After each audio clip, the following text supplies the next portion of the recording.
useless.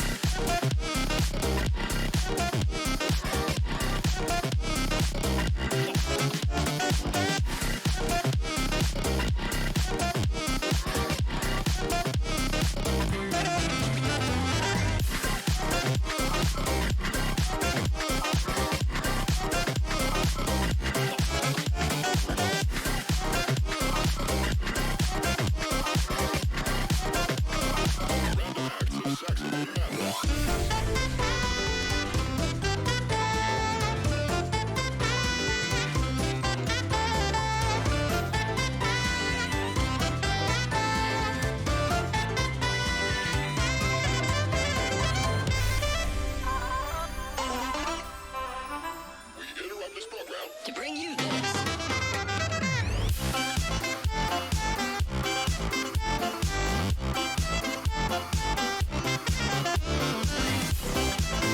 Hello everyone, and welcome to week 4 of the round-robin phase of Foxii Fighters. This week will prove vital for those bots towards the lower ends of the group to really try and prove themselves. And here are our fight schedules for the week. Our highlight fights in each group this week are Game Over and Burnout, as two bots with less than favourable records in the Ruby group will face off to try and score some points as this phase of the competition nears its end. The top two bots in the Emerald group, Mundo and Soundwave, will be facing off to see who is the leader of that group. And Leviathan meets Jokester in a must-win fight for the Shuffler, as a loss here will likely confine it to the bottom of the group. But after the very promising fight we saw from it last week, have they finally turned stuff around? And finally, the Topaz group sees the two robots with even 2-2 records in Demon Spirit and Quake meet in the arena. Which of the two machines will seize that all-important third win to shoot them up the rankings? As this is now the 4th week of Foxii Fighters, we're getting closer and closer to the end of the round-robin phase. And in doing so, robots that are pretty much low down on the groups are, I would say, feeling the burn at this point, seeing the danger potentially.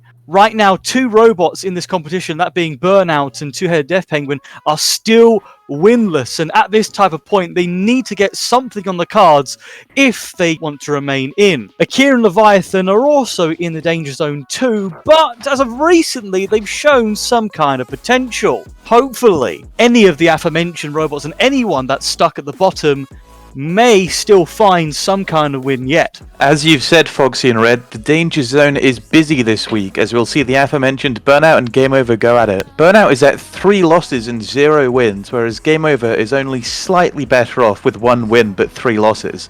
This is a critical moment for both teams, as in order to stay in the show, they need to pick up a win here. I've loved the look of Burnout ever since the group reveals. The only fault I've found with it throughout this event is that it didn't make vroom noises, but it is sorely overdue a win. We've long since shared our thoughts about the decision made against it in its fight against Cerberus, so it'll still be looking to redeem itself there. Game Over had a bit of a turnaround in fortunes last week, taking its first win in not the most ideal of circumstances, but hey, at least its wheelguard is staying on now. Our second fight of the week sees fan favourite Counterpoint against fellow lifter Silly Goose. This will be a very close fight between two control bots, and I think the spinner of Counterpoint could be the deciding factor here. We've seen Silly Goose's plough fall off in previous fights, and there's a chance we could see it again here, if that spinner hits it just right. However, we've seen that Silly Goose can also be an aggressive beast of a machine if driven right. So it'll be interesting to see how this fight plays out. Yes, it'll be an interesting fight between these two control bots, though I would say that Counterpoint has that edge considering it has the horizontal spinner. Nonetheless, Silly Goose has scored a very fantastic knockout against Avalanche last week, so it's not like it's afraid, really, of facing up against horizontal spinners, and it's incredibly durable and it can definitely take hits, but at the same time, Counterpoint is a very versatile machine, and where the spinner fails, the lifter might succeed. And we'll be seeing Game Over in the arena again, this time fighting Neola. Both robots have options available in terms of configs, and it'll be interesting to see which ones they both opt for. I reckon we'll be seeing the return of Clusterbot Neola after it fought Terabyte single-handedly with the added armour last week. but Game Over will have to second guess Neola's choices. Game Over does have that anti-horizontal wedge, but our boffins backstage have counted up and Neola has 21 options available, so Game Over could very easily make the wrong decision. Despite all of the choices that Neola can make, Game Over may very well have a chance here despite the risks that come with going against it. The spinner is big and heavy enough to throw around any of Neola's parts. We also have to consider that Neola hasn't fought a vertical spinner before. I expect Rose to have done some testing outside of this competition, but there's a very real possibility that we could see a weakness come out of the clusterbot. On to the third fight this week, Burnout against Terabyte. Burnout's wedge shape is a particularly well suited design to deflecting horizontals. At the same time, Terabyte has been a phenomenal destructive force in the arena. And if Burnout is not careful and is not aggressive, then they may find themselves losing to this terrifying force. Burnout needs a win in one of its fights this week, or there is very little hope of it progressing through the round-robin phase of the competition. Without a single win to its name, and not many strong losses, Burnout is very much lacking points. An upset against Terabyte is needed to save Burnout's season. Coming up next in this group is Cerberus versus Counterpoint, an interesting battle here between two bots with dual weapons. Cerberus stands at an even 2 wins and losses, whereas Counterpoint has 2 wins and only 1 loss. This is a big opportunity for either bot, as a strong win here will do them wonders in the standings. And interesting enough in this battle, Counterpoint is pulling out a new mini-bot named Urchin. I for one am quite interested to see how this mini-bot will play in this competition and see how it may assist Counterpoint in the arena. For those that aren't really aware at home of what mini-bots necessarily are, they are smaller machines that play a more supportive and harassing role that can be used to get opponents in a disadvantaged position, pin them, prop them up on themselves, or just be a general nuisance. Perhaps we'll see use of Urchin in this battle. I think it'll have a much more difficult time. Cerberus is a particularly slippery design, and there aren't many places in which you can pin for long, since it can just maneuver itself off. I look forward to seeing Urchin whenever it crops up. Now, Avalanche is a robot which has been struggling through the first 3 weeks and finds itself in 7th place in the group standings, but Neola is going to be a tricky opponent for it to contend with as it looks to elevate itself and move out of the danger zone. Neola has proved difficult to knock out in its previous bouts, and Avalanche hasn't shown much evidence of being able to deal those knockout blows thus far. I worry for Avalanche, but I hope it can give Neola a headache. Unfortunately, I don't have a great deal of hope for Avalanche in this matchup. We saw the solo Neola last week against the much deadly horizontal spinner of Terabyte. So if Rose goes into this match with that strategy again, then Avalanche honestly doesn't stand a chance.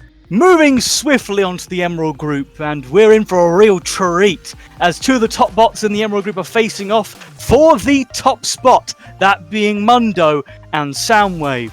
Mundo currently is sitting on 3-1, while Soundwave is undefeated at 3-0.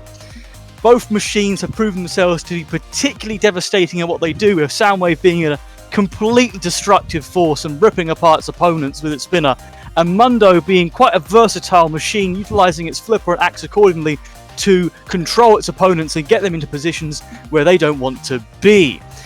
Will the spinner prove too deadly for Mundo to stand up to?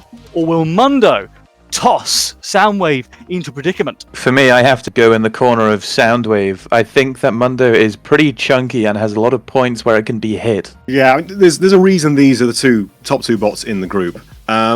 As Rob said, there are quite a lot of chunky parts on Mundo, which does mean that they have more strength and health to them, but we've seen, for example, the flipper blade or flipper tip come off in previous battles, and when it loses that, it's still got the axe, but the flipper, I think, would be its biggest source of attack against Soundwave. So it has the potential to be a close one, but I think it's more in Soundwave's favour here. Our second fight in the Emerald Group is the 3-1 Truncator against the 1-4 Skynet.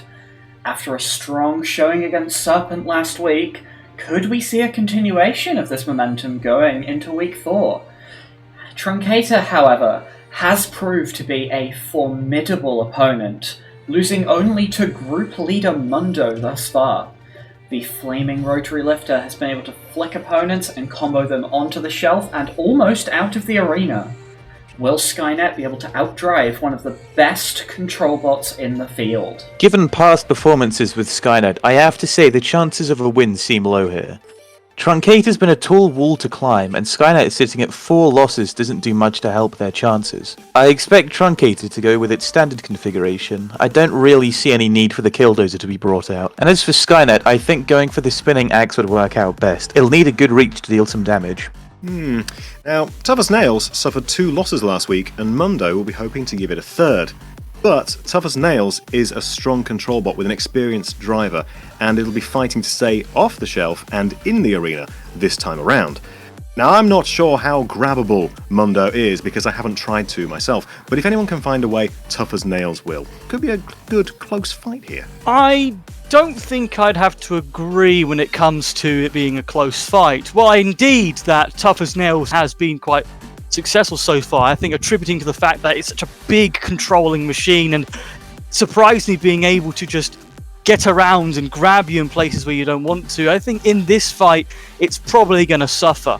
Mundo is a low machine, especially at the front, of course, with its flipper, and Tough as Nails is just so high in terms of ground clearance. It's got so many places where it could be hit and flipped. So while I think Tough as Nails needs to try and avoid that flipper, I think due to its size and due to Mundo potentially being rather slippery, it may not be able to avoid Mundo. After that, we've got Soundwave taking on Serpent, 2 bots on the top end of the group standings.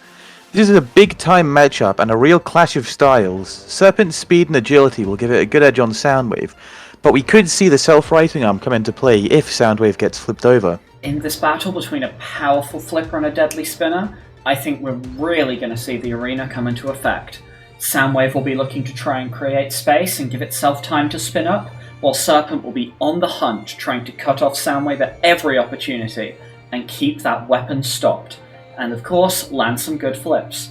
This should be a very good fight to watch regardless of the outcome. On to our next fight now with Gosling versus Truncator.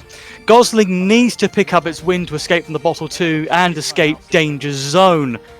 However, can the lift of Truncator actually catch the slope body of Gosling? And realistically, the best place it can grab onto is either the Crusher or the Shreemic at the back. The former probably being less desired than the latter. Provided I think Truncator plays it carefully, this bird should be debeaked. Yeah, I feel that Truncator has improved its performance as the weeks have gone by, whereas Gosling's biggest improvement has been staying mostly intact at the end of its more recent fights. I fear it will struggle to bring its beak into play on Truncator, especially if Truncator opts for the Killdozer armor that we saw it use against Akira.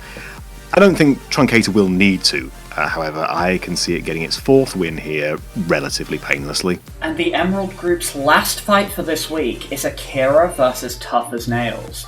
And rumour has it that Garlic has been working on a different attachment for the back of Akira in this fight. I think both teams really need a convincing win here, as they enter the week in 8th and 6th place respectively. Akira did claim its first win in a very awkward double knockout against Skynet last week, and if the bot is working as well as it has done in previous fights, and doesn't get stuck, then I think Akira has got this one. Tough as Nails has had a good strong of fight so far, but we have to take a look at its wins. While they're obviously better than losing, Tan has only been awarded the minimum point amount of 7 for each win. What Tex and his bot really needs are some knockouts at the start or midway point of his matches. If not, we may be looking at an early peak and long fall for the Crusher. And from there, we'll kick off the Sapphire group with Stardust, whose performance against Huo Wang last week was perhaps the strongest we've seen from it across the first 3 weeks. And with its first opponent of the week being Abyss, who, despite being such a formidable opponent, met its first defeat last week, Stardust will be hoping to take that strong performance forward, while Abyss will be hoping that its battle against Jokester was a brief lapse in an otherwise stunning run. Just make sure you mind that Flipper Abyss. It's shown itself to be immensely powerful at times. Yes, and I think that's what Abyss will probably struggle with the most in the battle. Stardust, I think, will have an easier time getting underneath and manipulating Abyss, simply because that its entire front wedge just acts as its entire weapon, feeding and getting underneath. Abyss will need, I think, to take advantage of Stardust mistakes and just aim for the sides and back wherever possible, because I think Stardust have an easier time getting underneath and, in a sense, also flipping Abyss across the arena with such explosive power. Moving on to Fight 2, Leviathan and Electromotivation. First place and last place meeting in the arena. However, if we see another destructive performance from Leviathan in this match, I can see them jumping up the rankings quite a bit.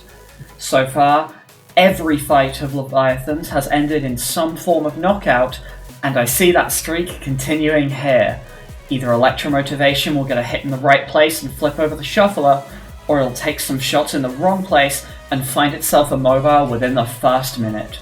Blockbuster's driving will need to be perfect to stop Leviathan from having the time to spin up that terrifying weapon. Yes, and from 2 spinners to 2 control bots. Abyss returns to the arena to take on Howler.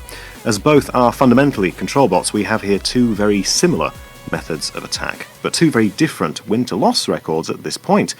Howler finds itself down in 7th place, and a knockout win against Abyss would help it lift itself out of the bottom 2 positions, but I don't see that happening, unfortunately.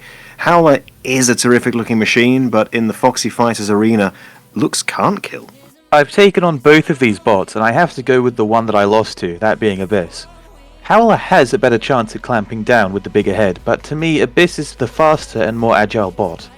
Howler can no doubt grab it and bring it around the arena, but what gives Abyss the advantage is that it can lift opponents up, and if all comes together I can see an early knockout win here for TDG.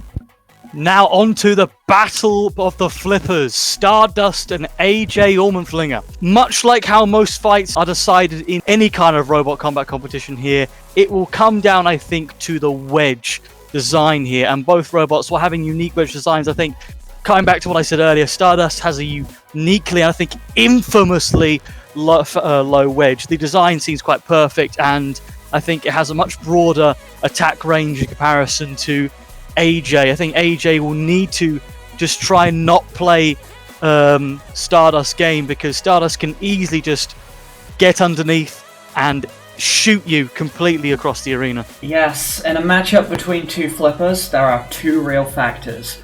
Ground game, as Red has already spoken about, and driving. The ability to keep your robot under control is key, as one wrong move could let the opponent get underneath you and toss you out the arena or leave you stranded on the wall spikes. The next fight in the group is Leviathan taking on Jokester. I think even with the bad record, Leviathan might have a chance at a win here. It's got more reach compared to the punching spinner and is difficult to attack if you aren't lower than the blade. What do we have to say about this one? I honestly have to agree with you here. Despite Jokester's very good performance last week against Abyss, I don't really see what it can do against Leviathan. As much as it can stay on top of it and keep that blade stopped, I don't really see the punching spinner having enough reach to hit anything important. And I think one driving error from Grizz in this fight will just give Leviathan the time it needs to get up to speed and end the fight in a very devastating knockout. Oh, I'm going to have to disagree with you both here, because I think I have more faith in Jokester. As much as damage is an important factor in this competition, and that Leviathan has pretty much seemingly gone all in with that destructive weapon, aggression is the most important, and Jokester has proven itself to be a very aggressive machine in this competition so far. It looks like we've got an even split of opinion, because I'm going to go for Jokester, but for reasons that you've all cited. As Foxii said, Leviathan has the reach with the spinner, but as Red said, Jokester has that agility in order to stay on top of it, and it'll be hoping keep the spinner from getting up to maximum speed. Yes, an even split on the votes. This should be a good one to see unfold in the arena. And moving on to our last fight in the Sapphire group, Huo Wang against Howler.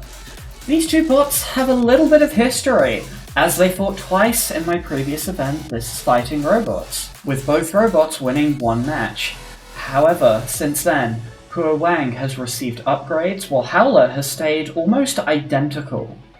This fight serves as a decider between the two rivals, and we'll get to see if Hua Wang can keep its win streak alive. Absolutely. A very impressive run of 3 victories for Hua Wang, and it'll be looking to add a 4th when we see it face off against Howler. And speaking of face off, will Howler keep its face on in this fight? While Huo does have different config options, I reckon it'll have just as good a chance against Howler with any of them. When you look at the two bots side by side, there are some nice targets for Howler to aim for on Huo's chassis, provided that their head's still attached by the time it gets there. We're moving on to the Topaz group now, and up first is Quake battling Wave Runner.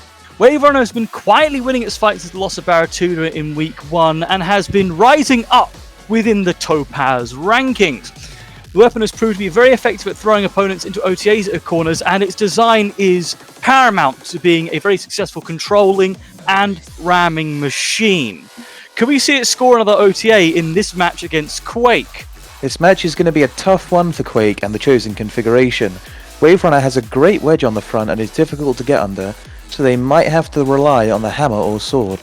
When after more than a decade of robots aimlessly pushing each other around the arena, someone, perhaps not sitting too far away, injects a little bit of damage into your Roblox robot combat community, you want to have powerful spinners in the arena, and you want to have them fight each other.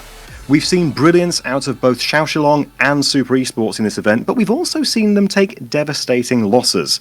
For these two robots, this will be a balancing act between keeping themselves protected from taking damage, while also delivering what they will be hoping are the decisive blows. I'm not sure who my money would be on, but one of the two builders is sat next to me, so I'm going with Super Esports while I'm mic'd up. I'm honestly feeling quite confident going into this match. While Xiaoxilong is a very deadly robot, my centre of mass is much lower than his, so I should win the majority of weapon-to-weapon hits. Even then, my main plan is to bait Prime into charging at me, to sidestep out the way, and then chip away at the wheel guards until I can rip the wheels off. It should be a very interesting driving match to see unfold in the arena. On to Quake's second match of this week against Demon Spirit. Now, the latter robot had an interesting loss last week, having decided that it had to go home early. However, that does not mean that it's entirely out yet. It is still a strong machine and has proven itself before in the arena. And against Quake, I definitely think that it has a better chance, and with enough good driving and with some good flipping around, it can succeed. However, I'm not going to entirely count out Quake yet. I've got to say, I have faith in Double here. There's plenty of points on Quake's body that can be reached, and all that's needed is a right place, right time moment to capture the win here. Yeah, I like Quake, but we've detailed Demon Spirit's progression, not just through this event, but through Double's career up until now. We've detailed that already throughout the event. You mentioned the interesting loss last time around, Red. That's out of Double's system now. We all make mistakes. We've made mistakes like that before in our career. So it's going to be a fresh start going into the arena against Quake. And yeah, I'll side with Demon Spirit because I like what I'm seeing out of it so far. I'm honestly going to support Quake here. While I do think that Demon Spirit is a very good robot, we saw in Week 1 that it struggled massively to do much against a Vert in Xiaoxilong. With Quake Spinner likely to be used here, I honestly think that it stands the better chance. We've got a big time matchup here next, and how can you not be excited for it? Wave Runner has looked strong for a solid while, but does it match up to the seemingly unbeatable Lemon? Lemon has a whole lot going for it here, but there's always a chance that Wave Runner could sneak up on a win. Either way, it's going to be a lot of fun to watch, and there's going to be some fireworks inside the arena. This, in my opinion, is the fight of the week. Lemon, probably the most damaging bot in the entire field, against the defensive powerhouse that is Wave Runner. Will we see Lemon dethroned from its spot at the top of the group? It'll require near perfect driving from Sky, but with the 2 knockouts Wave Runner has scored in its last 2 fights, I honestly think it stands a decent chance. However its fight against Xiaoxilong goes, I reckon Foxii and Super Esports will be relieved to have an opponent like Baratuda afterwards, who hasn't had the strongest showing over the first 3 weeks. That said though, Lemon showed that Super Esports armor isn't as strong as it might want to be against yet another spinner, so a good hit in the right place from Baratuda could turn out to be the wrong place for Super Esports. Yes, I think that in this situation, Baratuda has a kind of David versus Goliath scenario going on. Super Esports, despite having weaker armor, as you said, I think will be able to tough it out against Baratuda's spinner. It's not entirely been impressive so far in this competition. Baratuda really needs to get any kind of win here in order to actually stay in and stay out from being stuck at the bottom two. If I had to really put my finger on it, I think it's staying down at the bottom. Let's move on to the final fight of the week, which is Demon Spirit going against two-headed Death Penguin. Last week we saw Wave Runner expose a weakness of Death Penguins, which is the ground clearance. Demon Spirit certainly has a chance at using this to their advantage, and I'm excited to see if they can get the job done. While this likely won't be the most spectacular fight of the week, I do think it'll be an entertaining one. Doubles driving has been mostly very good, and if that continues, I do think we'll be seeing a Penguin fly. However, Two-Headed did show a moment of brilliance in both fights last week, and with a lot of luck, could pin and attack the wheels of Demon Spirit. Only time will tell. And with that, Red, it's time for us to take our seats by the arena. On with the fights! First fight of the night this week in the red square, Burnout in the blue square, game over. Burnout has yet to get its win, and I believe so does Game Over. Let's see. Yes, this is a fight between two bots near the bottom of the group. It's going to be very interesting. Oh my word! And that's it! Game Over acting as a rotary lifter with its fur as it just gently tosses out the flipper into the corner pocket. Ridiculous! And that is a very interesting start to the week. Wow!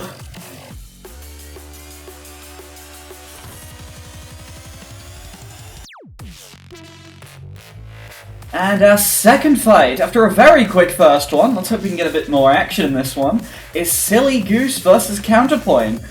Not sure what Silly Goose was doing out the gate there. It's a very interesting idea. Assuming they were just trying to show off a bit there, but that plow, I think, will definitely come in handy when it comes to fighting up against that spinner there, provided they don't take too many frontal hits. I mean, that wedge, after all, is really the only thing that will help Silly Goose control Counterpoint. Otherwise, it's just a glorified rammer. And a nice little lift there.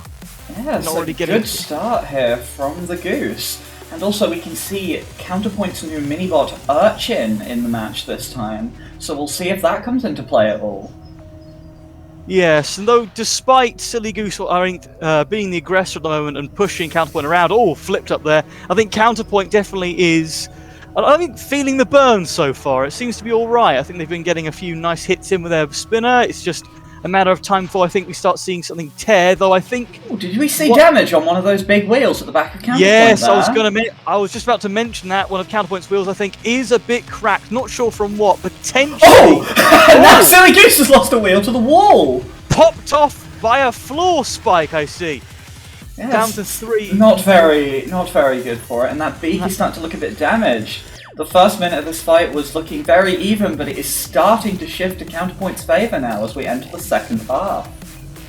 Yeah, and it's just generally why you have to be careful even when this in the arena. I mean, you have your opponent to worry about, but the arena is not your friend either. You can definitely use it to your advantage, but it is not there to help you, really.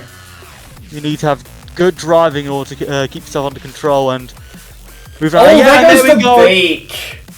As I was saying, that wedge, of course, I think is really the only lip. I think really it's a design flaw not having it be as tough as it should. And now I think Silly Goose, all it's really going to have to do is just try and keep aggressive, maybe utilise momentum. The full plow is gone. The minibot trying to get involved here, just spinning in the spot, sadly. And Goose is stuck on its own plow. And the wheel has been torn off as well. It's spinning around in a circle. I don't think that's controlled movement so far, but Counterpoint is still going in, trying to dismember every little piece. Reduced to one wheel, but it can still move, so credit to it. I mean, it's doing its best, but I don't really see it. It's not going to do anything, but it is controlled enough to avoid a count out. To an I mean...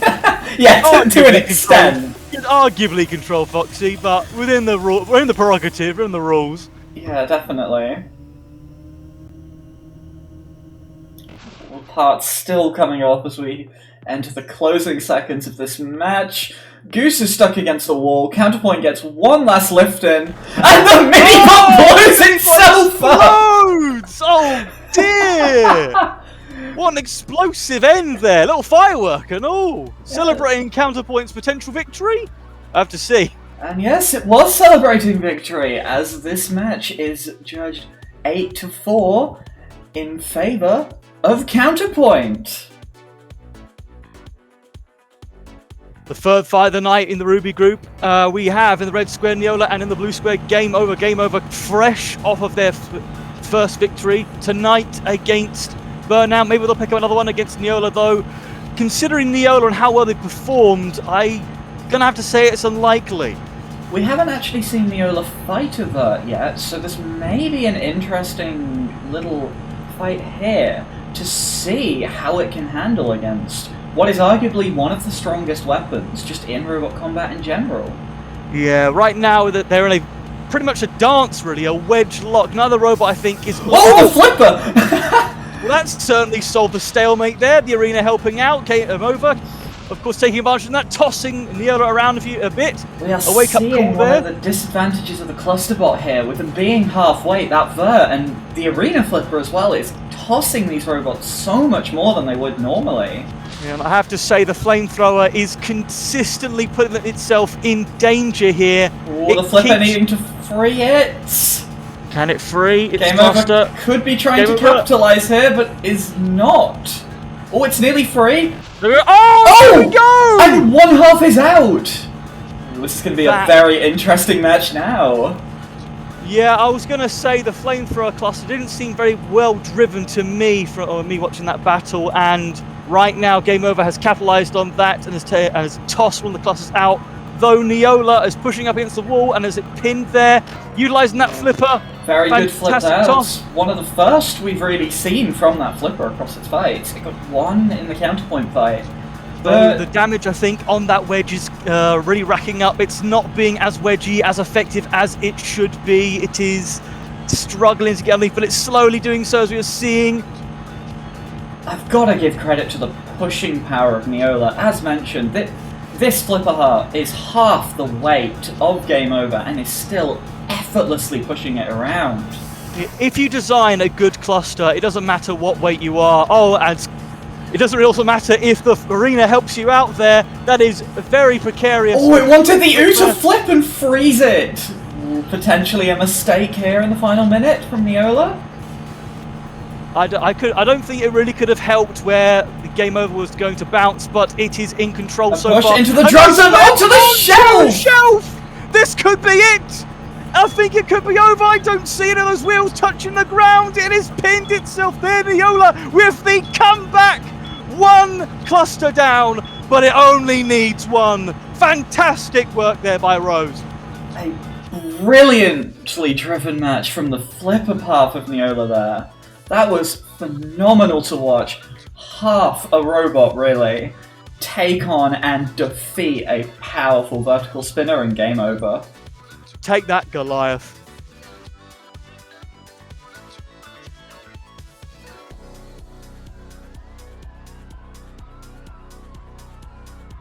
And Fight 4 sees Burnout in the red square, still looking for its first win against Terabyte in the blue square. Oh, and a very good flip out the gate here. And a self-right from Terabyte's pole. Very good to see that that works. Yes, like full body spinner Shreemeks are surprisingly simple really when you get down to it, since they're just utilising the force of their own spinner to just flick themselves over. They just need a sort of an offset pole to do that. And I think really if we get to see more of those flips from Burnout, this could be a sign of a first victory, provided it doesn't let Terabyte spin up just like it is right now, as Terabyte is definitely up to near its full speed. And Burnout is... Oh, another nice little flip Another there. good flip under the hammer, getting a few shots in, another good flip, tossing Burnout, not Burnout, tossing Terabyte back towards the centre of the arena. Yeah, like it needs to just keep staying on Terabyte, keep going into the attack, And keep not being drive into the aggressive, wall like it did and not there. drive into the wall there. Yeah, It's been wasting Tried a lot of flips early on in this match as well. it tried to go for the Uta there, and you can see that the Oh, the flip is already gone. I was about to point out that flipper was looking very damaged, and that's why you do not let a full body spinner continue to pretty much be on itself. If you're not harassing it, if you're not being aggressive, if you're not letting it spin up, then you're certainly going to have a better chance of winning. And Burnout right now, I think even with a lack of flipper, it still can win if it continues being aggressive, though it being lighter is not going to help itself being pinged around there by Terabyte. Well, it's definitely not. It needs to stay on Terabyte completely and not let it get any speed at all, which it just hasn't been able to do this match. Terabyte has just been running away, spinning up, getting that hit, and Burnout has just not been able to cut those angles and shut it down. I can't help but also notice that whenever Burnout drives forward, there's a sort of a slight flick up as well, so I think the flipper was paramount in helping the downforce, that weight pushing down on Burnout and making them at least a bit more wedgy. And you can see now it's becoming a lot more aggressive. The more pieces getting ripped off, the lighter the robot becomes, and flown away. Burnout does not want to have those kinds of hits be against itself because it cannot self-right. I think it might be stuck. Yes, yeah, I think it's stuck it is. against the wall, and without the force of that flipper, it cannot get down. Wheels off the ground, against the wall, and there is our knockout. Another solid victory for Terabyte, and if you ask me, I think Burnout's out. Yes, definitely. And I think that is quite unfortunate because it had such a strong start in the first minute of this fight, getting flips and deflects on Terabyte. But that shot there, taking off the flipper, and Terabyte just took control after that, leaving Burnout alone on the wall spikes and reducing it to 0-5. Fight 5 of the Ruby group in the red square, Counterpoint in the blue square. Cerberus coming off of a previous victory. Counterpoint, can it defeat... Whoa! Careful there! Nearly throwing itself out the arena instantly here. Yes, I'd say in the after that shocking start, I have to say Counterpoint, I think, is the better robot here out of the two right now. I think it has an advantage. It's got the vertical spinner, and Cerberus has just too many moving parts, really. It's a machine that can be pretty easily broken if it's not, I suppose, being careful and not harassing that horizontal the spinner. I don't think bringing the lifter down into the saws was the best plan there from Counterpoint, though, however. No, but that was a nice little lift there. That's it. Ideally what it wants to do. Rotating. Can it get back up? Oof. That flamethrower minibot, repaired after the last fight where it did explode. And it is quite interesting seeing it again. Oh, it's playing quite dangerous. Oh, there you go. Counterpoint throws it away. Cerberus is stuck there. It needs to get out and needs to show some kind of movement. And it avoids the countdown just. But a wheel has been ripped off, and it is not ideal, I think, right now. Oh, there goes the minibot again. I guess Counterpoint didn't need it. It definitely appears that way. Counterpoint held up by our arena ramrods, but frees itself with that lifter. Cerberus struggling to drive now. Yeah, I think that side pod has just been harassed there by the horizontal, and like I said, Cerberus is just too many moving parts to risk letting that spinner spin up. It is unfortunate to see. It is a gorgeous machine. It is such a complex machine, but it's just not got what it needs to win this fight. Perhaps some could argue too complex, as the arena is now taking it apart. Counterpoint's horizontal chipping away at the wheel pod, tearing it off, and then the arena hammers coming down and landing on it as well. A count-out starts as we enter the final minute of this match, and I don't think Cerberus has any hope of getting back into this one. Yeah, I think it's just limping, only one wheel on its wagon, and it's going nowhere. Good victory from Counterpoint. This has been a solid week for him. Counterpoint has massively stepped it up this week. I am so impressed with how it's done. It absolutely took Cerberus apart here. It took its own minibot apart as well, but I think we can ignore that when you look at that incredible 5-1 record that it has. It's gotta be near the top of the group now. And now our final fight in the Ruby group sees Neola returning to the arena in its solo config again, facing off against a large horizontal bar of Avalanche. I have to say this solo configuration has been quite revolutionary for the Neola design, trading out that double for the singular and I suppose the more heftier design when coming up against much more powerful horizontals. It's just such a lot of armor, and we saw last week Terabyte, the most powerful horizontal spinner probably in the group, and one of the most powerful in the field, could not do anything to it. And we're seeing that again here, as Neola is just smothering Avalanche. Avalanche is pushing back here and has got it pinned against the drum mounts. Avalanche is just so surprisingly low despite having no wedge whatsoever, and I think it has to attribute to that undercutter just being able to actually get underneath some parts that are particularly high-centered for some designs. Yes, definitely. We're seeing here exactly the same strategy from Neola again, driving the back where that heavy plow is mostly into the bar, and then spinning around, doing a little tail whip and attacking those outer wheel pods. Potentially going to see one get ripped off again. We saw it in the counterpoint fight.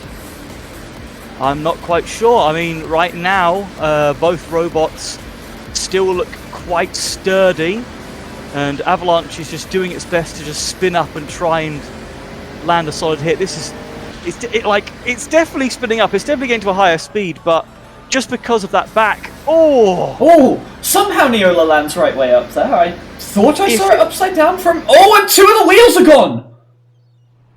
Oh, I think that the flames might have burned that off.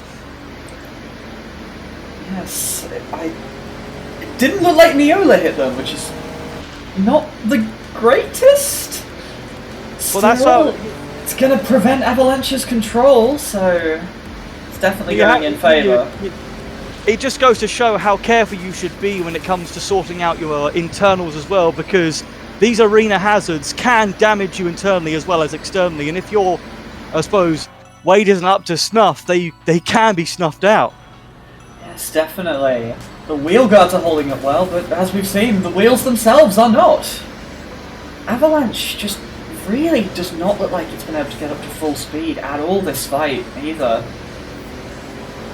It's just not ideal, really, I think, when it comes to being a horizontal when facing this configuration. It's quite difficult. I mean, if Neola was tipped upside down by that flipper, it would have been, I think, potentially a different fight, but at the same time, the backside of Neola is just, I think, impenetrable, indomitable even, when it comes to a horizontal versus... Oh, hello! And, attack from above! Speaking of things getting flipped upside down, right to end the match, Avalanche is tossed over by the Killsaws. And I think if that had happened earlier, maybe it could have reached over the armor and hit the main body, but just nothing it could do in that whole match. And our decision for this match goes in favour of Neola on a 9-3. Not a very good showing from Avalanche here, and needs some points going into the last week. And welcome back. I hope you enjoyed all those fights. Well, I certainly did, especially the first fight there against Game Over versus Burnout. What a strong and surprising showing there from Game Over, flipping Burnout out of the arena with its vertical spinner. I think Truncator needs to, take a few pages out of Game Over's book in terms of flipping robots out. Getting into a more somber topic, I think this might be Burnout's end. It's not gotten any kind of win as of yet, and it's quite deep into the competition here. Unless someone goes on a particularly harsh winning streak, I think Burnout's probably going out. It pains me to say it, Red, but I think you're right. I think Burnout, while it has been unlucky in some fights, I think any win now, or any kind of success, any redeeming result, would be too little too late. It is one of only two bots left in the event yet to get a win, and I sincerely hope that it does, but it's running out of time. The second fight we saw here was Counterpoint and Silly Goose, and aside from the mini-bot explosion, Counterpoint looked almost completely intact. Silly Goose has been a very mixed bag throughout the event so far, and unfortunately this was just one of the worst performances from it. Going into the final week with a 2-4 record is risky, but with a good performance in week 5, we will certainly be seeing Silly Goose in the group brackets. It was another win here for Counterpoint, continuing its successful run of performances. 40's only had one loss so far against Terabyte, but has the edge on being the only team so far to beat Neola. With the momentum that Counterpoint has, Silly Goose unfortunately didn't stand a chance here. But if 40 can keep going, is anyone going to stand a chance? Now, I talked about configs before Game Over's match against Neola, and as it turned out, Game Over did play the wrong card, but it might not have cost it. Game Over had a very strong showing against Neola, even eliminating one half of its opponent, but unfortunately wasn't able to survive against the might of a half Neola. Very close match, definitely not the easiest win of Neola's campaign. I had my heart in my mouth watching this match, and with each half of Neola being only half the weight, when Game Over's spinner hit them, they flew. And we saw this with the shot that knocked the Flame out of the arena, turning the match into a 1v1, which is really not something we've seen happen to Neola before this. The final minute of the match just proved how powerful the Neolas can be, even on their own, as Game Over was just being shoved around until the flip that left it stranded. On to Terabyte versus Burnout, and this being, I think, another sort of nail in the coffin, really, for the flipping machine. Terabyte effectively slowly whittled down Burnout's design, smashing and slamming away at Burnout until pretty much it was stuck there, being left up on the wall. Terabyte, much like Lemon, is looking particularly unstoppable in his bracket, and despite its one loss, is pretty much near unstoppable. Burnout really needs to win both of its fights next week to have even hope of making it to the group bracket, but if you ask for my opinion, I think it's already one foot in its grave. Interesting note for this match, Terabyte did something we haven't seen it do so far this competition, and that was right itself. For some that may be unimpressive, but let's compare it to Leviathan. Both have the poles on top made for self-righting, but where Leviathan has had difficulty, Terabyte has been able to do it here with minimal flaws. If it didn't work out, we could be sitting here talking about a completely different result. And now we're joined by Mystic, builder of the ferocious shell spinner Terabyte. And the Ruby group has been a 3-horse race pretty much from the start between yourself, Neola, and Counterpoint. You defeated Counterpoint and lost to Neola. So with this, do you reckon you could still claim the top spot in the group? Maybe. I mean, they've been going on a bit of a tear through the group so far. Without too much problem. Neola's fucking scary if I have to face it again, because I did not expect them to, pull a goddamn DBZ fusion dance and just fuse both spots into one. So, that could be a concern. But otherwise, as long as I, don't drive like a complete idiot, which thankfully is not that much of a problem, because I swear to god Terabyte is the single most sleep-inducing thing to drive ever, we should be good. And with Terabyte's shell offering a full 360-degree protection, spinners don't seem to be that much of a problem for you. However, are there any of the other weapon types that you think Terabyte could have a weakness against?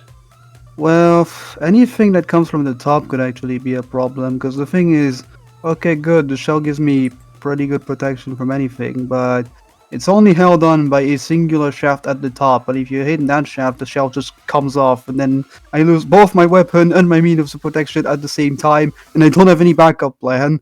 So, if I face any hammer or hammer saw of some kind, and I can actually get a good hit on the, shaft that attaches the shell to the chassis, yeah, that could not be great. Or also, I guess flippers could be a problem, because, I do have the pole, but, it's not necessarily the most reliable thing ever, and, obviously getting Udad is gonna fuck me over no matter if I have a pole or not, so...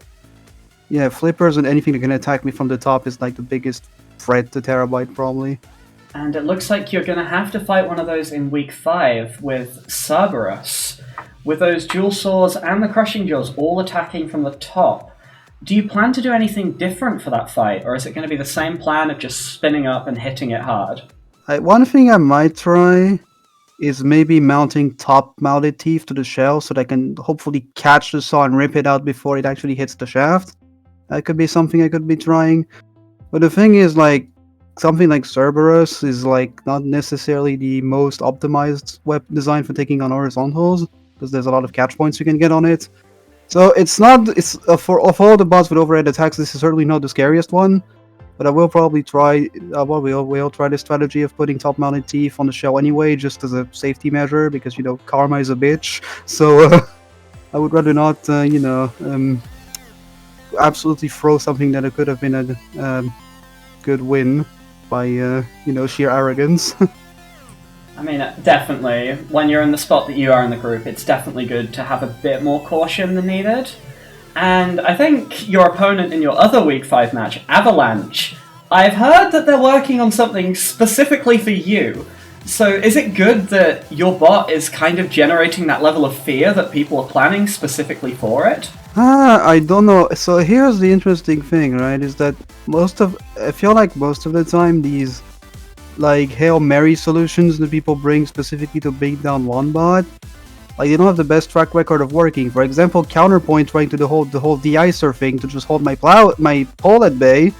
Admittedly, that worked for a bit, but eventually it just didn't, and I proceeded to kill them anyway. So, I mean, it's concerning because obviously, you know, there's some that might work. If we take examples from other events, there's a certain bike rack somebody has used against a certain big wheel design that nobody thought was going to win until it proceeded to, pretty much completely block them out and make them unable to do anything. So, like, there is the scary part that most of them are Hail Marys, but, you know, all it takes is one Hail Mary to actually work as intended, and you're basically fucked if it's well made. So, it is concerning, but at the same time, not really. It's weird. Alright, that's all we have for you. So thanks for your time, and best of luck getting that top spot in the group. I wish you luck going forward. And then on to Counterpoint and its fight against Cerberus, which it won, but not as convincingly as it has in the past, and looking a little bit weaker than it did a little bit earlier against Silly Goose.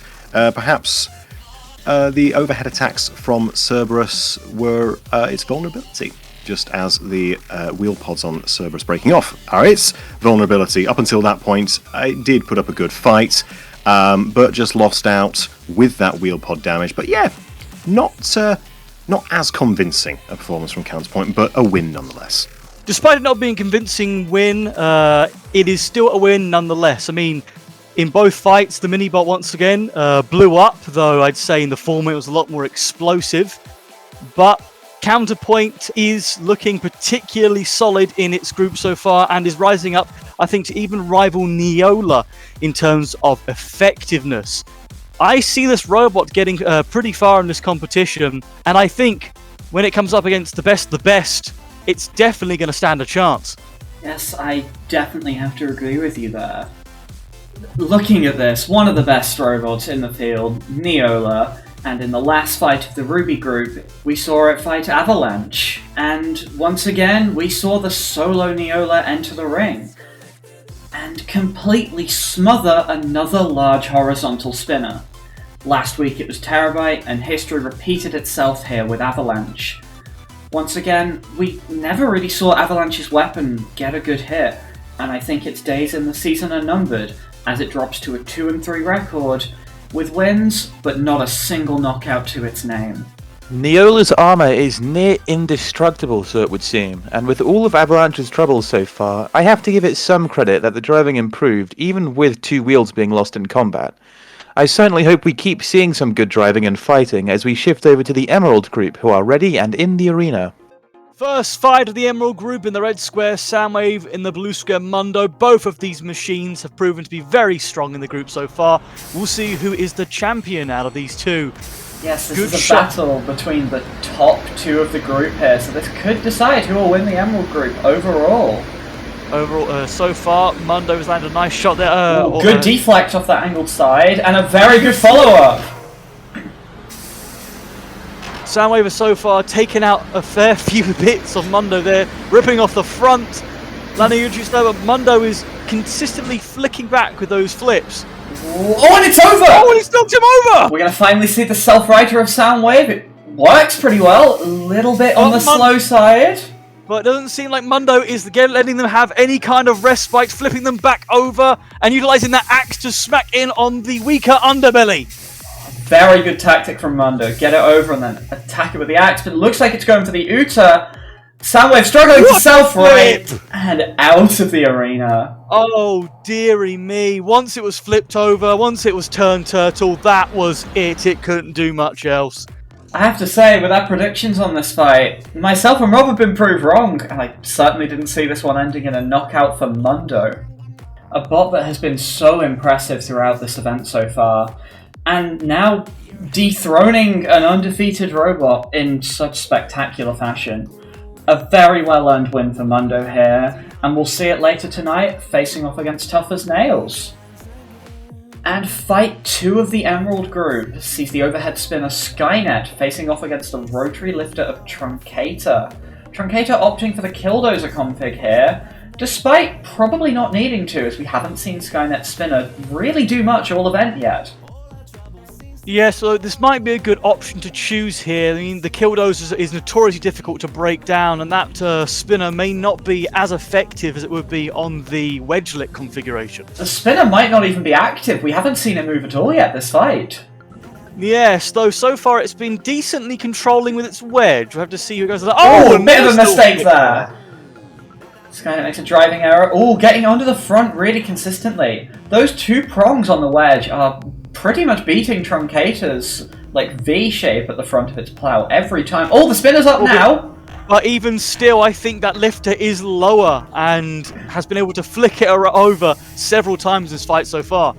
Yes, definitely. Oh, good shot to the actual lifter there. Or it might have just caught the Killdozer. But spinning back up, so it seems Skynet's weapon is operational in this match. Even though the spinner is still spinning, of course, Truncator has to be definitely careful there. Or pieces might start getting ripped off like parts, that. Yes. I think just an unlucky hit from something there. Might have been Skynet spinner. I don't know if it got close enough to be hit there, though. We're entering the second half of this match, and it's been fairly close, but that's mostly because we haven't really seen much happen yet. I would say that Truncator has, I think, got the edge here. They've been consistently flicking over and tossing Skynet over, being consistent in their attack, in their aggression. Right? Yes, I think this is Truncator's fight to lose at this point in time. But I just got a shot of that lifter there, and it is looking a little bit damaged. Another good shot on that could take it out of commission. That's if Skynet can land a good straight shot there so far. We've not seen it. It's only really been able to attack Truncator at angles. Ooh, another good flick there onto the flame jets. Struggling to self-right. There we are. The arm working Truncator quite well. Driving into the wall there. Another nice little run there, a good flick over. Can Truncator get the Uta? Getting a bit close there. Can we get something stuck up on the wall and pushed into the corner? Oh! Is it just me, or has Truncator's lifter looked a bit tired almost in this fight? It doesn't seem to have quite the same flicking power as it has in previous weeks.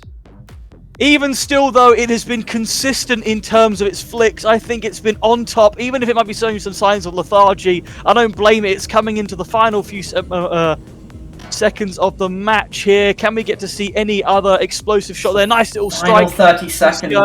Skynet just hitting armor. It needs to try and reach over it and get the main part of that chassis. But Truncator is driving this match excellently and just not giving it a chance. Skynet coming back a little bit there, pushing Truncator up against the wall, but Truncator is going to come back, hopefully try to use that lifter one last time. Oh, and the lifter! Oh, a piece is broken off. Will that be enough for the judges? We'll have to find out. Honestly, a very good fight between these two machines. Very slow out the gates, but as we went into the second minute, it started to pick up a bit. And on an 8-5 decision, the judges have given this win to Truncator. So very good win from it there. On to fight 3 of the Emerald Group in the red square, Mundo in the blue square, Tough as Nails. We saw Mundo have a successful and strong win earlier today. Can we see them get back a second victory? Tough as Nails is trying to grab around the flat sides and back of Mundo and needs to avoid that purple front, but at the moment just isn't doing that. And yep, there it is, tossed by the flipper. I have to say, I think that in terms of design, well, Tough as Nails needs to kind of get... Oh, there's a good grab, yes! It definitely needs to stick to that because its design will very easily slope up and potentially land itself on the flipper when it doesn't even want to for its grab. Good use of the hazard there as well, ramming Mundo into the arena drum. Tougher Nails inverted now. Flipped And up again. onto the hammer as well. Well, misfire from Another nice Mondo. little grab. Another very good grab there. It seems that almost diagonal angle is perfect for Tougher Nails to get a good grab on it. Yes, Ooh, and into it's the been arena taken drums into again. Mundo trying to escape there. Try and get its weapon pointed towards Tough as Nails again to get another explosive flip. But getting stuck again. The floor flipper getting the flipper. flip, yes. Fantastic drive there by Tough as Nails. Oh, but there's a flip really back good flip, yes. And pushed up onto the drums. Is Tough as Nails stuck up there? Or can those big wheels reach down? Mundo's flipper lip has just come off as well. But in doing so, it is hammering away with its axe, potentially to get some extra damage points in just in case Tough as Nails escapes. That one claw looking quite damaged. Oh! Tough as Nails' claw is wedged around the back of the timer. I And he's don't stuck. think it can get down. Has the arena claimed Tough as Nails? It Yes, has! it has.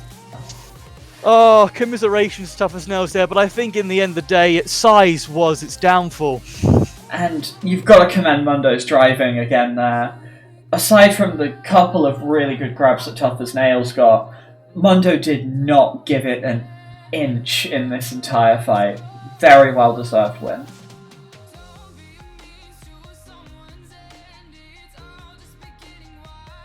And our fourth fight in the Emerald group is the Flipper of Serpent in the red square against the Bar Spinner of Soundwave in the blue square.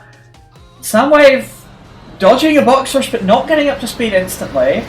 That bar is up to speed now. You may notice this is Explosive Whoa, flip there. wow! What's going on? Can Serpent get the finish off? Really? Oh! Is that it? Is that it? No! No! Oh, wow! Almost Fantastic out. save by Soundwave there. You may notice as well on Soundwave, this is a very different looking bar on it. This bar designed to hit those lower machines, as the body of Soundwave is quite tall compared to some of the other competitors. Though I think we have to yet see it spin up to speed now. Well, I'll eat my words here. It is definitely up to see. Serpent wants to be careful. Serpent They're trying to striking- position, but kind of needs to just charge more because that bar covers 360 degrees, so you're not really going to find that good angle when it's up to speed. Though it's definitely landing some particularly solid shots here so far. Hit after hit on Serpent, though Serpent is not at all backing down, continue being aggressive, continually harassing I'm flipping him over! That's Oh, what wow! Serpent wants to be right now! The bar of Soundwave in this fight just doesn't seem to be getting up to speed anywhere near as well as it usually does. And after the earlier loss we saw it take to Mundo today, could we see a second loss here by the Self-Writer once again just being too slow? I mean, so far it has been a dominating performance so far by Serpent, continually being on top of them and just making sure that bar spinner does not get to where it needs to. I mean, Serpent so far seems barely phased by the strikes of Soundwave. Those even front with Soundwave's wedges, bar. those front wedges are definitely damaged, but Soundwave looks hurt. It's not spinning up well at all. It's not in control of this fight so far from my eyes. It's Not been at flipped all. over again, being pushed towards the corner there. That is not ideal really for it, considering that it's not got a good range to self-right. Pushed up to the camera. Tossed upside down in the corner, and the hammer harassing it. There is our count out. I don't see a way back into this one for Soundwave. No, it's every time it tries to self-right, it's being bashed down by the arena. It can't do much. Yes, And I'm afraid there that's it out. goes, propped up against the wall. Defeated again by another flipper. Oh dear. We could be seeing a weakness of Soundwave here, which, considering we're in the fourth week, isn't the best opportunity. Soundwave is second in the group going into this week, but a couple of tough losses could really see it move into that danger zone.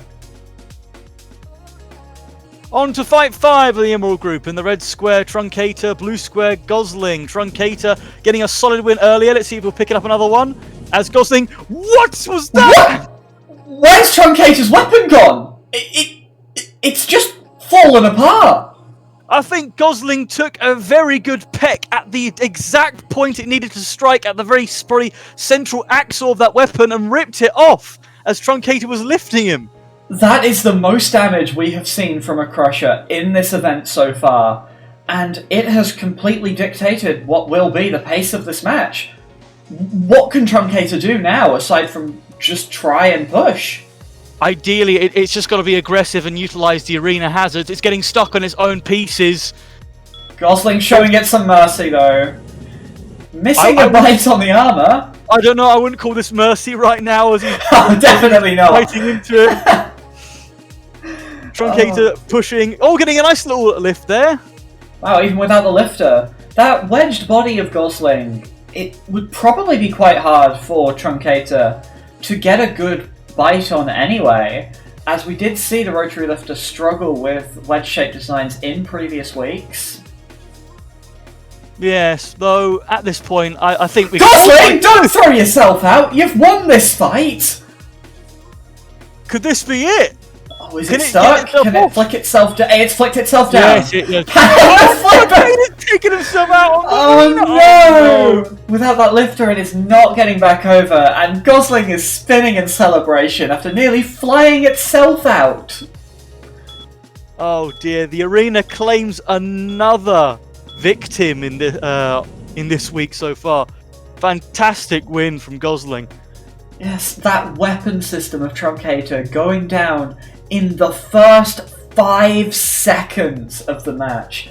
Gosling could not have asked for a more perfect bite there.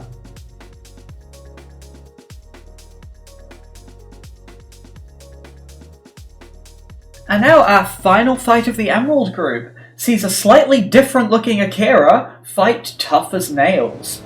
This is a adapted Akira, I think that backplate, designed to try and prevent Tough as Nails from getting a grab on it. And we can also see the bigger wheels there with the blue tyres, so it looks like it'll be able to drive upside down as well. It's an interesting design here. We'll have to see how it works. So far, it's actually managing to push Tough as Nails into the corner there and spin around and smash it with its vertical spinner there. We've seen plenty of that movement before in Akira, and it's almost like its signature ability. Oh, there it is, working perfectly. That has just stopped Tough as Nails dead, and then the spin round to get that attack. Ooh, grab there. Just like the de-icer much earlier in the weeks of this competition from Counterpoint, we have just seen the effectiveness of this configuration be proven here today. And while some of you more knowledgeable Robot Combat fans might think that why isn't Akira using a wedge? When you look at Tough as Nails' design, do you really need one to face that? It is a monster truck of a machine, and we've seen in weeks past that it can be pushed by a flat surface, and Akira's showing that right here! Yes, we've seen it get underneath the robot several times in this match so far, and Tough as Nails, I think, it's meeting its, I suppose, match really here. It's being countered here. Just a wide, flat surface. If Tough as Nails can't get a grab, it can't... Like that? Oh! Oh, like that! That's In a good between the grab. weapon supports! Slamming it into the wall, lovely. Spike Taking is off ripped more off. of my spikes.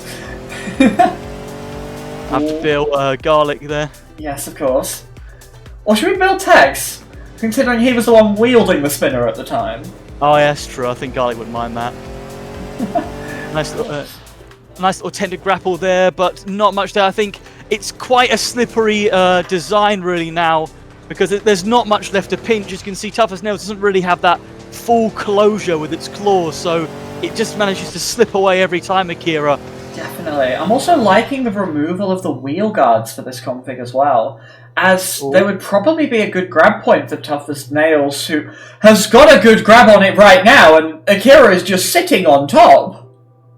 We have to see it push it. Can it usually push it into the drums? I think if it can get it stuck on the drums, Akira, just like it did earlier today, maybe it can see some kind of victory. It needs to get something, because so far Akira is scoring quite well with the cards. Tough as Nails has very much had the control of this match, but Akira's got the damage, considering Tough as Nails does not have a real way. Oh my god! I don't think he's in control anymore. That's definitely not. Clawed. And another piece. Oh dearie me. Tough as Nails. We have not seen anything deal this level of damage to it. Finally, Akira shows its stuff after an unlucky streak. Fantastic work there by Garlic. A phenomenal end to what was a very good match throughout. And our judges have given Akira its second win on an 8-5 decision. So, commiserations to Tough as Nails, and good work, Akira. Welcome back to Foxii Fighters, where we just saw the Emerald group. And our first matchup, Mundo vs Soundwave, did not go the way that I thought it would. I honestly didn't think Mundo would stand up as well to Soundwave's bar spinner as it did. And we saw a big weakness of Soundwave exposed. While it is able to self-right, it is slow at doing so. And once flipped, Mundo kept on Soundwave and just kept flipping it and did not let it get back up to speed. A very good showing from Mundo here. Yes, when it came down to that fight, I definitely was thinking about the Shremek in play here, since we haven't particularly seen it be used yet, and in this match we saw plenty of it, and in doing so, saw that it's particularly lacking, as Foxii said, in terms of speed. Mundo seemed to be the antithesis, really, as its bulky top armor and particular design allowed it to take those really nasty blows of Soundwave, spin it down, and then eventually put it into a position where it couldn't really fight back. Phenomenal stuff from Mundo and Orc there. Following on from that, we had Truncator taking on Skynet, and it was surprisingly very close. Skynet, while taking the loss, has shown that there's some fight to be found, but this could very well be too little too late for Crystal.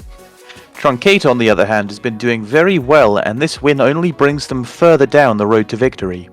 We saw the return of the Killdozer armor for Truncator, which certainly did the job protecting it from the Skynet Spinner, although the Skynet Spinner, he's got some decent power behind it. Not quite as decent as Truncator's Lifter. I've said earlier that it's been improving as the weeks have gone on. Towards the start of the event, I was looking at the Lifter and thinking that it wasn't showing as much as I thought it would, and we seem to be going back down that path. But, as Rob said, it's getting the wins, and it's going to keep getting them, provided that the Lifter doesn't get too much weaker, if indeed that is what's happening.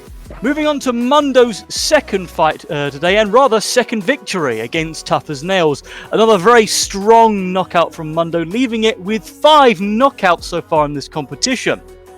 Mundo is most likely now at the top of the Emerald group, regardless next week, and has shown very little weaknesses aside from the fragility of its front wedge. I think that at this point it's guaranteed a spot into the next segment of Foxii Fighters, despite any kind of losses it may accrue in the coming weeks. It's a solid and versatile design, and I am excited to see what it can do against the top dogs. Seeing what we have from Tough as Nails now is very much making me wonder if the wins we saw from it in the first week were just a fluke. We haven't seen it able to repeat that success, and it's very unfortunate to see this absolute tank of a machine simply be tossed around and defeated so almost effortlessly. But Tough as Nails has just been struggling a lot since the high of the first 2 weeks. It is indeed a shame to see, but we can't dwell on that for too long, because it was Soundwave's second fight this time against Serpent, second fight of the week, and basically second time losing in the same way. It can self-right, but a self-righter is just not quick enough to put it back into the action, and unfortunately, Serpent got the better of it this time around. Yeah, Serpent was brilliant in this match. They were really able to show off their driving prowess and determination to stop Soundwave's spinner from getting anywhere, which made a huge impact on this fight. Fight 5 saw Gosling score a shock upset over Truncator, disabling the rotary lifter in 3 seconds of the fight starting.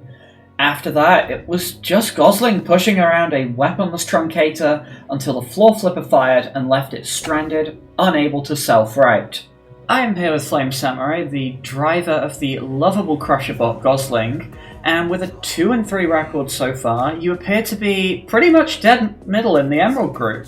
So I have to ask, how confident do you feel in your chances of making it to the group brackets? So far, considering how well the last fight went, I'd say my chances are much better than they used to be. But considering my next two opponents, I'm still kind of worried about that. But I do believe that Gosling can make it. I think it can squeak through. So you mentioned your fight this week, and I would like to ask a little bit more about that. You picked up a very impressive win over Truncator, disabling the rotary lifter within the first 10 seconds of the match. Is this the Gosling you wanted to bring to the event? Honestly, yeah, like, I did not expect that to happen, let alone within the first 10 seconds. Truncator is a very difficult opponent because, I mean, pretty sure you saw in the fight, even after I broke the lifter, it just pushed me around. And, like, my main goal was to just get to the side and bite down on its, I guess, battery or whatever, so that way I could disable it. But getting the weapon out, first thing was, that was just a huge weight off my shoulders. Yes, and one of the most interesting things about Gosling is the flamethrower at the tip of the crushing beak. So could you tell us a little bit more about what edge that gives you in a fight? I'd say it would give me an easier time to disable opponents, but I haven't really had a good fight in most of my fights so far, so it hasn't really been utilized. But main goal of using a flamethrower and a crusher is just bite down, get into the internals, and just fire away. Alright, and moving on to your fights for next week. One of them is against a horizontal spinner in Akira, and we saw what happened to you in week 1 against Soundwave, and there's been some concern that it might happen again. So, what do you think's going to happen in that fight between yourself and Akira? Largely just depends on who gets the best angle of attack first. Like, if Akira manages to hit Gosling's weapon mount, it is pretty much over. Unless I can manage to push it around and somehow get it high-centered, I'm pretty much dead in the water. But I do have a bit of a strategy going into that fight. You'll see it whenever we get around to that fight. But, yeah, like with Soundwave, I just want to avoid Akira taking out my weapon mount. The main goal is just avoid Akira's spinner and just try to go for the wheels or something like that. Yes, I wish the best of luck to you for week 5. Thank you for your time. Wonderful insights from the winner of that fight there, and as Foxy said, a shock win. I mean, I was stunned. It just got that perfect hold, that perfect pinch, that perfect point. I don't know how that fight could have gone any better for Gosling, especially as we've seen some, I'd say, poor showings from it. It's come out of that arena in bags of bits. But no, this time around, it was a different Gosling and a different Truncator, but in Gosling's favour this time. Great to see a turnaround here in week 4, even if just for one fight. And after that we had Akira take on Tough as Nails, and it was good to see some damage finally be dealt by Akira's weapon here. Tough as Nails has been regarded as a hard bot to kill, but Akira went against that in a big way and impressed me quite a bit. Akira is showing promise, but like with Skynet, we could be too late to see it rise up to the top. Well, I for one have optimism for Akira, and considering that its unlucky streak is seemingly being broken, I'm quite thankful for the on-site witch doctors for curing that here at Foxii Fighters. We are, I think, seeing Akira's strength in full swing here, especially utilising that plate against Tough as Nails. It was successful at preventing most grabs there in that fight, and then keeping it at bay enough for it to swing around and rip apart Tough as Nails in a spectacular fashion, something we haven't seen really done or really be done to Tough as Nails. I, for one, am pleased to see how far and how well Akira is growing, and hopefully we get to see more of Tough as Nails and be more successful in the future. Well, with the Emerald group over, now on to the Sapphire group. Let's see what it has in store for us now. First fight of the Sapphire group. We have in the red square Stardust, in the blue square Abyss. Abyss has been proven to be quite the... Oh! I was going to say, they've been a very strong contender in this group so far, but an explosive start there from Stardust, tossing them entirely across the arena. We saw it in week 1 against Jokester. The power of Stardust's flipper is immense, and we saw it again last week against Huo Wang. You do not want to mess with this flipper, but when the design is the way it is, what else can you really get when you're met with that wedge? Yeah, that wedge is perfect for just getting getting underneath robots and just feeding them towards the front wedge there. Abyss needs to kind of try attack at the side, attack at the back, and try and get something. Which it Stardust. is. Oh, Stardust getting caught by our own flipper there. Though they are running away, so they need to kind of be a bit more aggressive there. I know they're charging at the flipper, but it needs to show on the cards a bit more. Stardust flipper almost works the same as we would see in a spinner, with the fact where it can't chain those attacks. It has to run away and get built up ready for one big attack. And we saw it work against Jokester. Can we see it work here too? Because after that opening flip, I'm thinking maybe. We'll have to see as Abyss has continued to be on the offensive here as the Stardust has been charging up. I imagine they've got a pretty... Oh, driving at it from down and out the arena! As I was saying, an explosive build-up to an explosive end. Fantastic work there from Stardust, and the proof as to why you should not let this robot charge up. Just one slight error presenting his side to Stardust there, and TDG found himself hurled through the air and left in the abyss. And fight 2, the Shuffleum of Leviathan against the Egg Beater of Electromotivation. Horizontal versus vertical here, and Botbuster charges and gets that blade stopped. We saw last week when Leviathan was fighting Howler, you do not want to give it any time to spin up, which... But that is what Botbuster is doing right now with Electromotivation. That is a very destructive bar. He needs to kind of be aggressive and keep which he's that doing bar right now, yes. This is what you need to do. Right underneath Leviathan. Oh! Oh, but he's smacked the back there. Oh dear. One of the ears gone, the self-righteous damage, and that entire side coming apart now. Oh, dear. Electromotivation just needs to kind of just stay away from that bar and keep, I suppose, all those the rage battery parts exposed away. there at the side. A nice push there into the hazards. It almost to me feels like Botbuster was spending too much time positioning himself in this fight and not enough time charging at that weapon. Is he not moving? Is it? I think Is he's it dead? stuck on his own debris.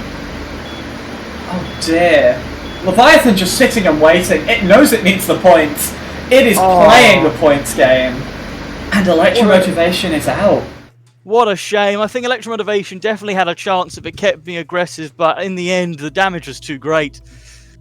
Leviathan's weapon, while it isn't always hitting, when it does, it is lethal.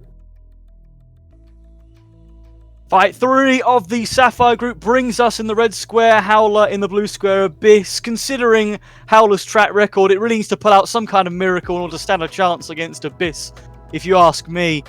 Abyss has already seen one loss today, so let's hope that hasn't got too much into the driver's head, but you're against Howler. If you lose it, I don't know how you're going to manage to come back from it. Abyss pushing back and shoving onto the shelf! What a reversal from Abyss there! I don't think... I think Howler's no. too low to get off. They're trying their hardest. Oh no! But that's... I think they're even stuck now. Oh, Howler! Oh dear! 40 seconds and you're on the shelf and out. Yeah, I think Howler needs to pack his bags. Abyss has put on a really good show here, and I think has redeemed itself.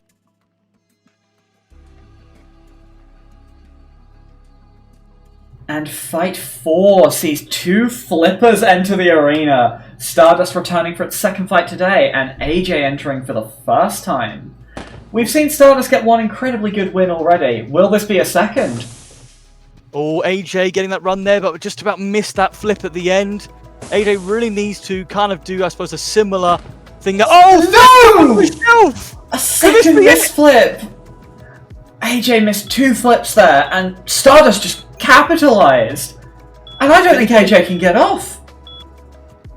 They're trying their hardest, trying to do everything they can, but no, that's it, I'm afraid. Oh, dear. 2 quick shelf knockouts in a row. First Howler and now AJ. Stardust is looking absolutely lethal now. Yeah, it's why I say that wedge combined with the explosive power of Stardust, it's a weapon that you need to kind of defeat quickly in order to stand a chance. On to the penultimate fight of the Sapphire group. In the red square, Leviathan coming off a strong win against Jokester, who is looking to pick up hopefully another win and get itself higher in the group. Now, Nice Jokester is shot there. demonstrating here what you should do by just staying. Oh my! As I'm saying this, he's letting it spin up. Oh, We're seeing smash already there. the pure power of this machine. Leviathan spinner so deadly. Though the spinner has slowed down again, and Jokester is once again pushing against it. They need to just stay on top, just keep at it, because it's going to be deadly to strike against it. Oh, it's stuck on Jokester's own debris. Can he get off? I don't think it can. And Jokester's just going to leave it. He Oh, learned look at from his the shot mistake. system.